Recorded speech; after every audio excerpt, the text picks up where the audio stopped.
چلیے آج ہم جتنے بھی قاعدے ہم نے پیچھے پڑھے ہیں ان تمام قاعدوں کا دور پڑھیں گے تختی نمبر 6 کی شکل میں، ٹھیک ہے؟ تختی نمبر 6 مشق حرکات و حروف مدہ و حروف لین۔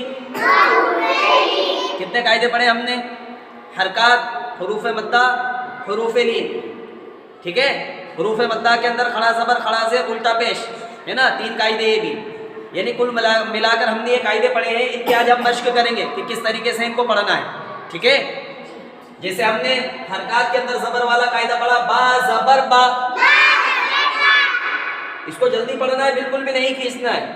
مثال کے طور پر با کھڑا زبر میں، با کھڑا زبر با، اس کو ایک الف کے مقدار کھینچنا ہے، الف مدہ کے برابر۔ کیسے؟ با، ایسے ہی با الف زبر با، ٹھیک ہے؟ یہ کھڑا زبر، یہ الف مدہ، اور یہ زبر حرکت کے اندر سے ایک قاعدہ۔ ایسے ہی با زیر بی، با کھڑی زیر بی، بایا زیر بی۔ اب دیکھو یہاں پر یہ کا قاعدہ آ گیا، بایا زبر بئی، بایا زبر بئی،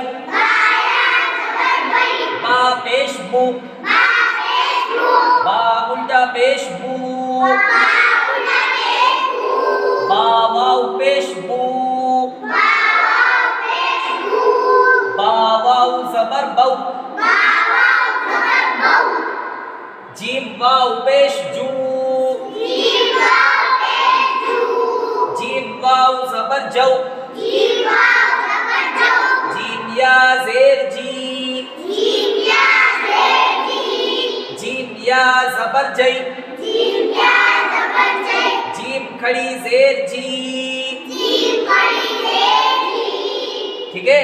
اس طریقے سے یہ قاعدے ہیں ہمارے، جہاں پر کھینچنا ہے وہاں پر کھینچ کر پڑھیں گے ایک الف کے مقدار، جہاں پر جلدی پڑھنا ہے وہاں پر جلدی پڑھیں گے، جہاں پر معروف اور مجہول سے بچنا ہے وہاں پر معروف پڑھیں گے اور مجہول سے بچیں گے، ٹھیک ہے؟ جیسے اب خلق، خا کو پور پڑھو، خلق، اذا وقب،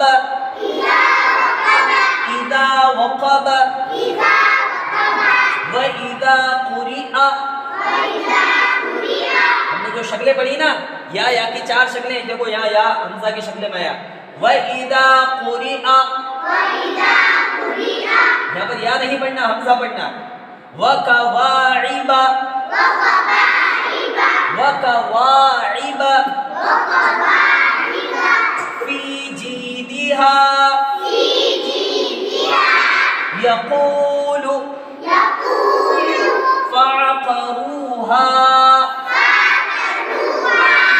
لا يموت فيها، معارم، اس طریقے سے ان قاعدوں کی مشق کرنا ہے، ٹھیک ہے؟ ارے سمجھ میں آ رہا ہے؟ یوم یرونہا وصاحبتہ ذالک، ذالک، ذالک، فقال حافظین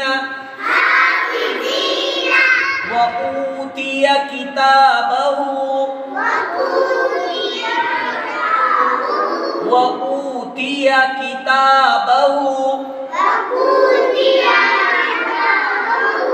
كيف فعل وليدين أوحى لها بما يوعون، بما يوعون وطور سینین۔ اس طریقے سے مشق حرکات حروف مدہ و حروف لین کو یاد کرنا ہے، ٹھیک ہے؟ جو ہم نے پیچھے پڑھا وہی آگے لکھا ہوا آیا ہے بڑے جملوں کے ساتھ میں، ہے نا؟ جو پیچھے ہم نے حرکات، حروف مدہ، حروف لین، کھڑا زبر، کھڑا زیر الٹا پیش جو قاعدے پڑھے ہیں وہی بڑی مثالوں کے ساتھ میں لکھے ہوئے آئے، ٹھیک ہے؟ اب ان کو یاد کرنا ہے، جہاں سمجھ میں نہیں آئے وہاں پر ہچے کر لینا، آیا سمجھ میں؟